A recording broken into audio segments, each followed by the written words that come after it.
लाला बहुत ही जल्द किसी की फील्डिंग लगने वाली है, थोड़ा रुको। 302 की खबर आने वाली है। खबर कैसे? रॉक आणि ठॉक। कसं? आपल्या पद्धतीने रॉक आणि ठॉक। जिस दिन मारूंगा छाती पर मारूंगा।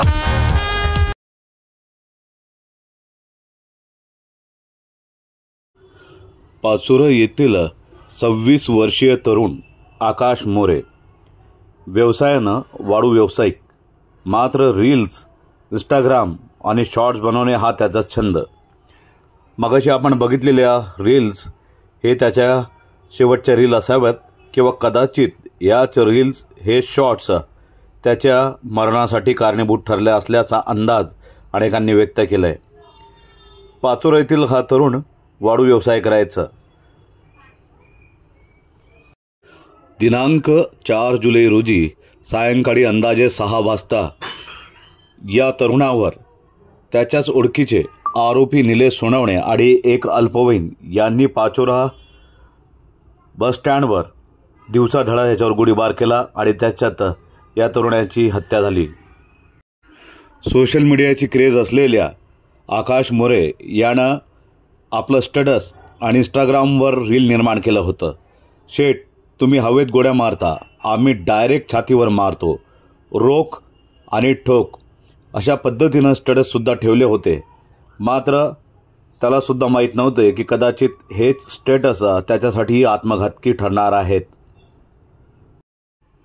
आकाशवर 1 नव्हे 2 नव्हे तर तब्बल 1 डझन फायर करण्यात आले। त्याच्यात तो जागीच गतप्राण झाला। यानंतर मारेकरी पडून गेले। मात्र रात्री 11:15च्या सुमारास ते जामनेर येथील पोलीस स्टेशनवर जाऊन स्वतः शरणागत झालेत। निव्वळ आवड आणि क्रेज म्हणून बनवलेल्या या शॉर्ट्स, रील्स आणि इंस्टाग्राम रील कशा पद्धतीनं आत्मघातकी सिद्ध होत आहे हे पुन्हा एकदा जगाला कळून चुकलं आहे। त्यामुळे तरुणांनी यापुढे स्टेटस आणि रील्स तयार करत असताना कोणाला डिवचले जाणार नाही, कोणाचं मन दुखावणार नाही याची काळजी घेणं गरजेचं आहे असं समाजमन म्हणत आहे। पाचोरा येथील अवैध धंद्यावर सुद्धा लगाम लागावी या निमित्तानं मागणी होत आहे। एक फायरिंगची घटना घडलेला आहे। फायरिंगच्या घटनेमध्ये आकाश मोरे म्हणून एका इसम बस स्टँडजवळ उभा होते। अचानकपणे एक निलेश सोनवणे म्हणून एका माणसांनी पाठीमागून आला आणि त्यांच्यावरती अंदाजूक फायर केलं होतं। त्याच्यानं घटना घडल्यानंतर आकाश मोरेंना हॉस्पिटल नेलं होतं आणि त्यांना ब्रॉड डेथ डिक्लेअर करण्यात आलेलं आहे। जे आरोपी आहेत निलेश सोनवणे आणि त्याच्यासोबत आणखीन एक अल्पवयीन मुलगा आहे, त्याच्या दोघं आता सध्या फरारी आहे। आता आपल्या LCBच्या टीम आणि पोलीस स्टेशनच्या DBच्या टीम दोन्ही त्यांच्या शोधसाठी टीम इतर ठिकाणी गेलेलं आहे। लवकरात लवकर आरोपींना अटक करणार आहे। नेमका कोणत्या उद्देशानं ही फायरिंग केलेलं आहे आणि दोघांचं काय पार्श्वभूमी आहे या विषयावर आमचे तपास चालू आहे।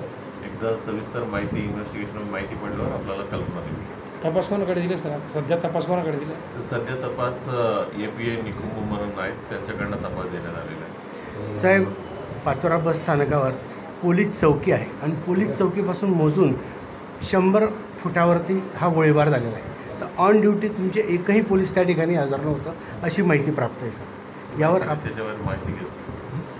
Thank you sir. एकच पाचोरा शहराच्या कायदा सुव्यवस्थेबाबत ही सर्व मी काही पत्रकार परिषद घेत नाही। तुम्ही या घटनाचं संदर्भात आलं, या घटनाचं बद्दल जर तुम्हाला बाईट पाहिजे असेल तर देतो। ओके आणि बाकी आमचं दुसरं काम चालेल सर हिंदी में दीजिए सर। बताइए।